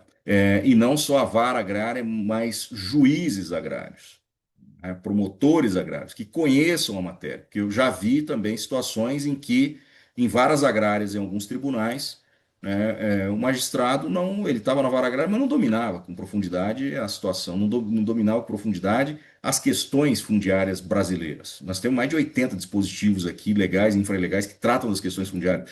Né? Você vai entender da legislação de cadastro, da legislação de referenciamento, da legislação ambiental, do Código Florestal, da Lei de Regulação Fundiária, da Lei de Regulação Fundiária Federal, Estadual, da Lei Discriminatória, da Lei de Registros Públicos, da Lei de Georreferenciamento. Tudo isso precisa estar, né, nesse ambiente de conciliação quando envolve o fundiário, especialmente o rural. Né? Então, essa é uma lacuna que precisa ser preenchida, a gente precisa resolvê-la, não é? Apoiar, né, ações como as do Pará, né, conduzidas aí pelo doutor Agenor, ações na academia, né, com a doutora Núlia aí, para aperfeiçoar cada vez mais a nossa atuação, especializar cada vez mais o Poder Judiciário nessas atuações, né? Só para, assim, eu estava me esquecendo, de fato, sobre o papel também, o avanço do Poder Judiciário, um registro que não é menor, de um outro passo importante, sim, o CNJ nacionalizou essa agenda, né? Isso é muito importante, né? Eu tive a satisfação lá em 2017, 2018, na época, anos antes, eu coordenei a pesquisa de delimitação da região do Mato Piba, ali junto com a Embrapa, e então a gente conhecia, com algum nível de profundidade, a complexidade agrária, fundiária, natural, né, daquela região. E com os desembargadores do Tribunal de Justiça do Piauí, eu disse a eles: olha, os problemas de grilagem, de vulnerabilidade fundiária no Piauí não são diferentes ou muito diferentes do Maranhão, do Tocantins e da Bahia, né? E alguns grupos de grileiros, inclusive, que estavam atuando ali no Piauí, vieram da Bahia e estavam indo para outros estados. Então, naquele momento, em 2018, eu propus ao desembargador Ricardo Gentil criar um Fórum Fundiário de Corregedores Gerais de Justiça do Mato Piba.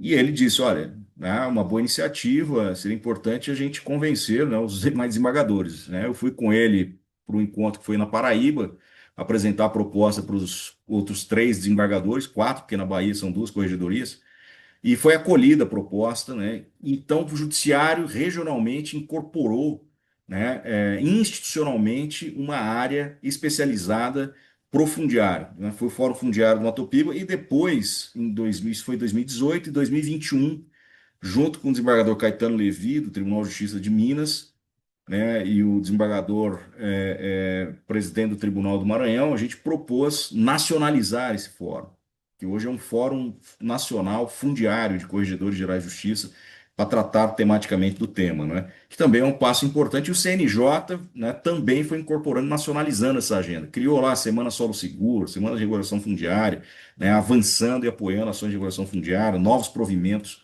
né, aí para a atuação dos cartórios e tudo mais. Né? Então, tem um problema, uma lacuna, tem, mas tem avanços importantes também no judiciário brasileiro que precisam ser observados. Né? Perfeito. Que bom, que importante que tu trouxe essas informações, Dr. Richard. A gente tem uma pergunta aqui que fala assim, ó. Dentro da mediação comunitária, fazemos uma análise do que é possível mediar e o que se deve encaminhar para outra esfera. Na mediação fundiária, como que é feita essa análise? Quem que gostaria de responder? Para Luli. A gente, na mediação fundiária, não vai trabalhar tudo, né? Ou seja, não tem como você fazer uma avaliação de reparação histórica de política pública, porque, assim, uma mediação fundiária, ela vai apresentar alguns elementos, né? Ela vai verificar que as pessoas estão sem serviços sociais básicos, a gente tem, via de regra, ausência de extensão agrícola, né? De assessoramento técnico para melhoria da produção, a gente tem, às vezes, problemas relacionados ao acesso à água potável, né, contaminações importantes, dependendo do tipo de conflito socioambiental. Então, assim, não é possível trabalhar todos esses elementos. Daí a importância da gente pensar numa perspectiva ampliada da mediação coletiva, que não se restringe às partes do processo. Então, esse é o primeiro trabalho que a gente faz quando a gente vai estabelecer, né, o plano de mediação, é chamar quem são as pessoas, os grupos de interesse, os segmentos estratégicos que, nas suas competências institucionais, são responsáveis por que esses serviços possam ser ofertados. Então, a mediação fundiária, a mediação ambiental coletiva, ela vai tentar trabalhar uma proposta de redução, né, da espiral do conflito. Então, não que o conflito não vai desaparecer. Tá? Ninguém trabalha, apesar de chamar comissão de soluções fundiárias, quem é mediador sabe que mediação não resolve conflito, porque nós trabalhamos, nós vivemos, né, em dissenso. O que a gente trabalha na mediação é sair de uma perspectiva violenta para uma abordagem não violenta do processo. E que, sendo possível criar medidas estruturantes, elas vão ser ligadas à solução e à pacificação de um processo emergencial de remanejamento forçado. É isso, é esse o limite, digamos assim, dessa atuação. E aí, as medidas complementares a esse processo, problema habitacional, regularização fundiária, melhoria do planejamento do uso de um território para uma comunidade tradicional, isso não faz parte da mediação fundiária. Ela fica como indicativo, pode até eventualmente, num planejamento de um projeto de alta complexidade, passar pelo monitoramento, né, de um processo de mediação fundiária, na medida em que não exista outra estrutura que possa fazer, às vezes, esse processo. Então, não é incorporar todas essas demandas e tornar o processo de mediação eterno, mas saber exatamente o que está gerando, né, se as medidas são estruturantes e como essas outras medidas complementares podem ser designadas de forma mais concreta para que não haja violação de direitos humanos. Então, é nesse sentido. Então, não é só mediar o que a gente consegue, né, é mediar, entender o processo, fazer uma leitura, propor isso como uma estratégia, então, sem obrigação de resultado, e saber o que fica dentro ou fora do escopo da mediação acordada com as partes no plano de mediação. Acho que é nesse sentido que não é fazer o que dá, é fazer aquilo que é necessário para evitar um conflito de natureza violenta, né, que vai trabalhar a ideia mesmo de violação da dignidade, e da integridade dos indivíduos. Tem uma outra agora pergunta aqui que é direcionada para ti, doutora Lully. Fala assim, ó, como é que é feita essa interação entre a área acadêmica e o Sejusc fundiário? Eu É acredito uma que é, pergunta, eu acho que é é- uma pergunta muito interessante, eu acho que é a pergunta que a gente mais responde aqui na universidade quando a gente vai para algum fórum fora da nossa realidade institucional. Primeiro, eu acho que a gente tem um diferencial, a Universidade Federal do Pará, ela tem por planejamento institucional de estar a serviço das populações da Amazônia e produzir conhecimento aplicado para a Amazônia, né? Então, esse é o primeiro ponto. E aí, com isso, a própria estrutura da universidade, ela vai se estruturando para ficar muito próxima às necessidades concretas, que a gente chama de fora dos muros, extramuros. Né? Então, a gente trabalha muito as perspectivas extensionistas, a gente trabalha com uma metodologia que a gente chama de clínicas, que são a ideia de você trabalhar com propostas de média e alta complexidade para fazer uma incidência em políticas públicas ou em casos concretos que alterem a forma de gerenciamento de determinada política, né, que é uma ideia, né, de advocacy. E a gente também tem muitas parcerias institucionais que são relevantíssimas para que a gente possa desenvolver trabalhos de alta complexidade e não só trabalhar esses processos como objetos de pesquisa, mas a gente trabalhar de forma coordenada com os sujeitos da pesquisa. Então, para a gente, o judiciário não é um objeto de pesquisa, nós co-organizamos com ele a produção do conhecimento. As populações tradicionais, os grupos de vulnerabilidade, eles não são nossos objetos de pesquisa, eles são nossos parceiros de processos de construção de conhecimento. Então, isso é uma premissa que talvez não seja partilhada por todas as instituições da sua, né, da autonomia acadêmica das universidades. Então, assim, isso é muito forte na universidade e eu acho que por isso a gente consegue compatibilizar bem, porque isso faz parte do projeto institucional universitário. E a gente tem, talvez em razão da postura, mas sobretudo em razão das nossas necessidades regionais, uma colaboração muito grande das instituições públicas que se instalam nas universidades, por exemplo, o sétimo Sejus, que é coordenado pelo doutor Agenor, ficar dentro da universidade, então a gente vai trabalhando esse processo, a gente encontra uma questão, a gente vai propondo soluções na medida em que as situações concretas vão aparecendo. Então, assim, para nós não é um empecilho, né? Porque nós não vemos a produção do conhecimento dissociada do interesse público e da coorganização de interesses com os nossos sujeitos e colaboradores de pesquisa. Muito pelo contrário, né? Sempre favorável, né? É, bom, a gente já está aqui se encaminhando para o final, né? E eu percebi assim que no decorrer dessa live, né, a gente teve a percepção, né, do Dr. Agenor, que trouxe um foco mais institucional, mais judicial, a visão mesmo, né, do poder judiciário. A doutora Lully, né, abordou aqueles aspectos mais sociais, territorial, multidisciplinar, mais acadêmico, né, e o Dr. Richard trouxe uma perspectiva mais de governança fundiária, de gestão territorial. Então eu acho que foi uma live assim muito bem costurada. E a impressão que eu tenho, né, e que eu percebi, como a gente falou na nossa reunião de alinhamento, né, assim, eu não tinha muito conhecimento do que é, mas deu para perceber que os conflitos fundiários contemporâneos, eles exigem, né, uma atuação integrada entre o poder judiciário, conhecimento científico, a governança territorial, né? E com essa fala, eu queria perguntar para vocês é, como é que a gente vai buscar cada vez mais soluções efetivas, né, com essa união desses três conjuntos, né, de conhecimento, e a partir dessa fala já cada um fazer a sua fala final também, né, agradecer, enfim. Então eu encerro aqui a minha participação, né, com essa provocação para vocês encerrarem com essa força, né, que eu acho que tem essas três instituições, para cada um fazer, então, a sua finalização. Começando com a doutora Lully, pode ser? Vamos ser cavalheiros aqui?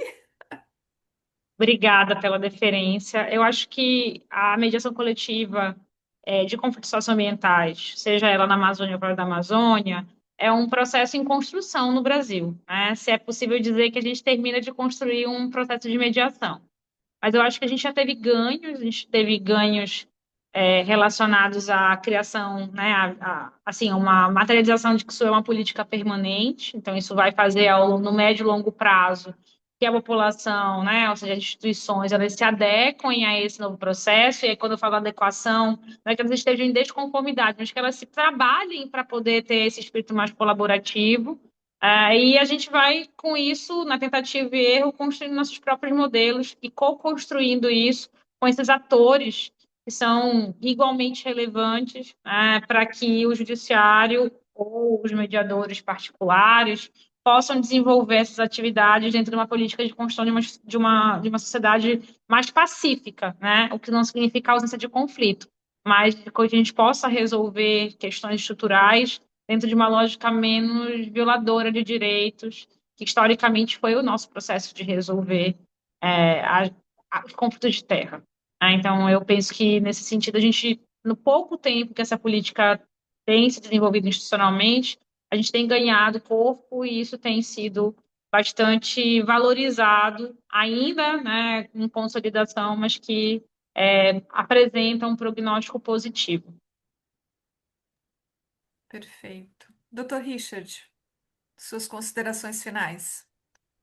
Bom, primeiro, agradecer imensamente, Luciano, pela iniciativa da FECEMA, por tratar de um tema extremamente relevante para o nosso país, né? Ou seja, nós todos, em todos os estados brasileiros, em alguma medida, nos deparamos ou estamos, né, em alguma medida, envolvidos com esses temas, seja direto ou indiretamente, ou ouvindo, né, sobre eles, nas mídias, tradicionais ou sociais, né? Então, para mim, a minha batalha, né, a minha luta há muito tempo de diversos atores, operadores, né, do direito, de políticas de desenvolvimento territorial, de ordenamento territorial, é evitar que o conflito ocorra, né? Ou seja, é que a gente passa com que as instituições construam ou consigam construir, né, essa efetiva governança de terras e que passa necessariamente por essa integração entre os atores institucionais, né? E essa integração entre esses atores requer, em primeiro lugar, né, vestir a sandália da humildade, retirar as vaidades da sala, entender o papel de cada um nesses processos e lutar por um bem comum, né, por um bem comum da sociedade, do país enquanto nação, para pacificar o nosso território, resolvendo os problemas fundiários, resolvendo, né, ainda esse remanescente de terras devolutas no Brasil, não permitindo mais que conflitos possessórios sigam ocorrendo no Brasil por inoperância, inércia ou incompetência do Estado em não cumprir com seu papel constitucional, institucional, né, de resolver o problema da informalidade na ocupação da terra, né, garantir todos esses direitos, né? Mas até que isso ocorra, obviamente, o papel da conciliação ele é necessário, permanente e está em um dos pilares, né, previstos ali da governança responsável da terra. Toda ação do Estado relacionada à afetação no ambiente territorial e fundiário requer que tenha, né, na retaguarda uma atuação de conciliação, conciliação territorial e conciliação de direitos, né? E para isso, cada vez mais, a gente precisa avançar no processo de conhecimento das autoridades, conhecimento institucional, compartilhar conhecimentos e efetivar no Brasil, nos tribunais de justiça, nos ministérios públicos, os espaços de conciliação e das varas agrárias especializadas, porque os magistrados estejam cada vez mais especializados nesses temas, não é? Uma escuta social permanente, importante, sensibilidade social cada vez mais, né? Entendendo, né, que sempre vai ter aí a necessidade, não é, de buscar o ganha-ganha,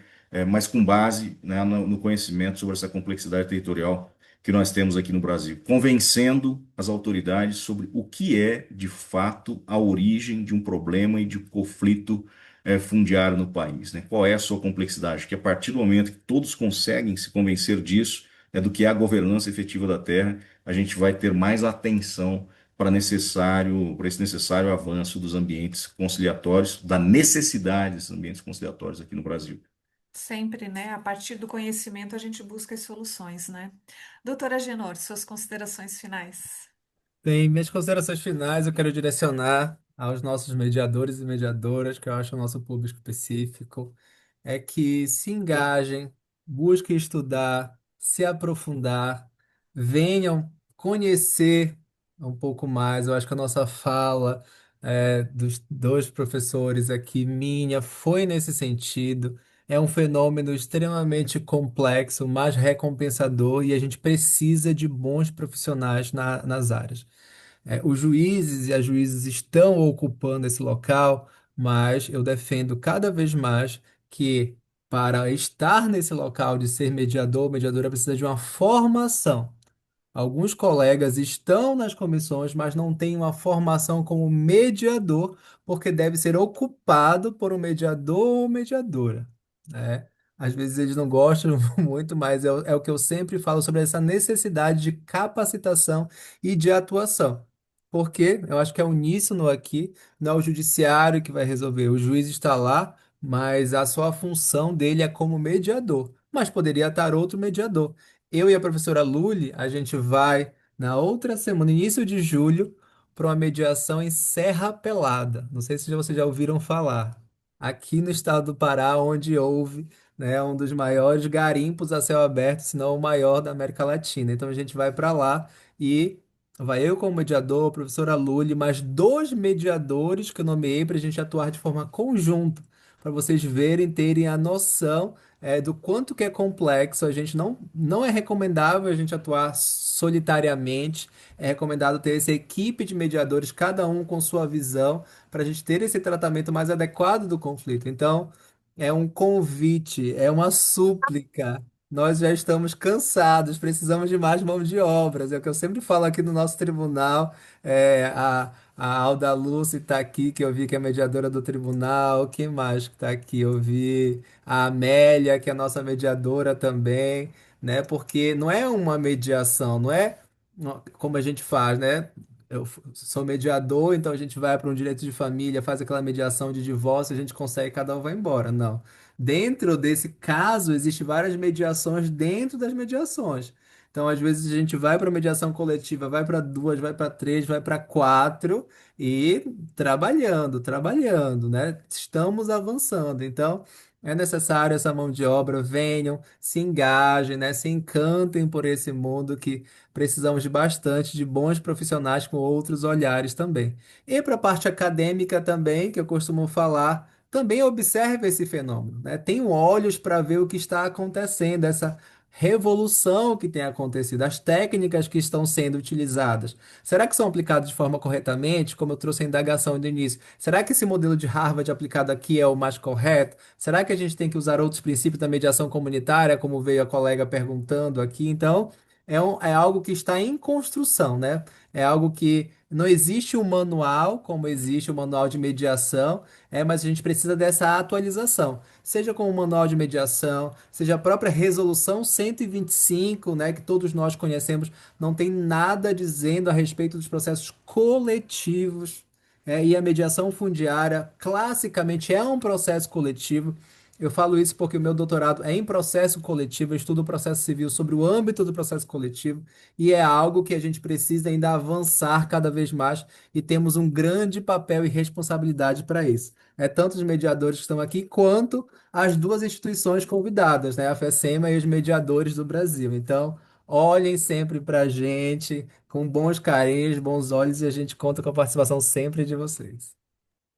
Obrigada, doutora Agenor. O doutor Agenor é um mediador nato, né? Eu sei que é juiz, mas é um mediador nato. Ele fala com os olhos, ele fala, né? E eu tô vendo que tá todo mundo, ele falando e tá aqui os coraçãozinhos Tá subindo. vendo? Então, Eu parabéns, vou né? já pedir que Parabéns. a mediação pode ser no Brasil inteiro, que a gente faz online. Então, ó, vou já puxar o cadastro de vocês aqui para o sétimo Sejusc, viu? Lá no Ah, CNJ. fica aí o apelo, doutora Genor. Muito obrigada, doutora Genor, doutor Richard, doutora Lully. Foi um prazer essa noite aqui ficar com vocês. Obrigada por todos né, que ficaram até agora. E eu vou passar a palavra para fazer a finalização e o fechamento oficial da nossa live para o nosso presidente da FECEMA, né, o Walter. Então, Walter, por favor.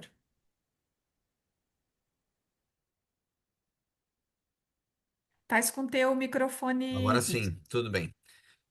Bom, acho que os agradecimentos a Lu já fez bastante aí, mas eu acho que a FECEMA ela não poderia ser mais feliz e mais gratificante de ter reunido um trio tão especial, tão gratificante. As palestras de vocês, vocês fecharam um com o outro assim que parece que foi um sincronismo, parece que vocês estavam afinados. Mas eu sei que cada um, vamos dizer assim, veio com seus próprios conhecimentos, com suas próprias vivências e trouxeram para todos nós esse, né, esse apelo, vamos dizer assim, né, da importância que tem, vamos dizer assim, a mediação na parte, vamos dizer, fundiária, na parte dos conflitos de terra no Brasil. Eu avalio assim, ó, que a gente só tem que agradecer e parabenizar vocês, vamos assim, que vocês continuem assim muito firmes, vamos dizer assim. E o doutor Agenor falou uma coisa assim que é bastante, como dizer, é bastante trabalho e pouca gente. É igual Jesus falou, a messe é grande, mas os operários são poucos, né? Mas os poucos operários, eles sendo daqueles bem eficientes, eles conseguem muito, né? E é isso que é importante, né? Vocês já deram, inclusive, testemunho de sucesso nos casos de vocês, isso daí foi muito importante. Então, em nome da FECEMA, nós estamos abertos, de portas abertas, para quando vocês precisarem, e provavelmente vamos ter mais um momento especial com vocês em breve aí, porque foi muito gratificante. Ó, praticamente 2 horas nós ficamos aqui, ó, e ninguém viu o tempo passar. Nunca vi uma coisa dessa. E olha, no chat ali, todo mundo parabenizando vocês. Eu fiquei assim impressionado. Uma palestra assim que a gente tinha até receio de trazer um tema desse assim para dentro da mediação e arbitragem, porque a gente sabia que tem pouca gente, você que conhece, mas da importância a nível de Brasil, a nível de, né, assim, de solução, de trazer paz na Terra. A Terra sempre foi problemas de conflitos, sempre foi, no mundo inteiro, sempre dentro da nossa história, ela sempre trouxe esse problema, vamos dizer assim. E a mediação e arbitragem, ela traz isso.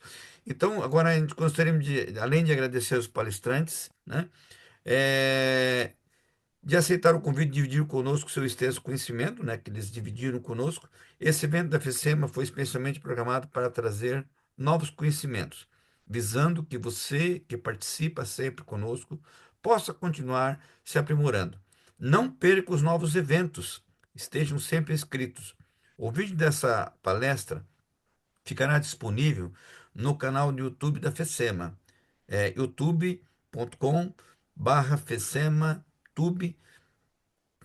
Acompanhe também as novidades da FECEMA pelo site fecema.org, redes sociais.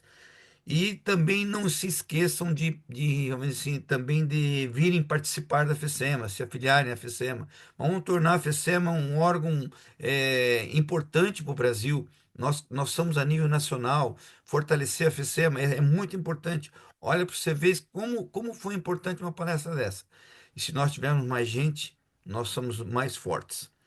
Novamente, nossos agradecimentos aos apoiadores e mediadores do Brasil, os patronizadores Adam, Tecnologia e Irineu Imóveis. Até a próxima. FECEMA, novos rumos. E agradeço. Uma boa noite para vocês. Tchau, pessoal. Boa noite.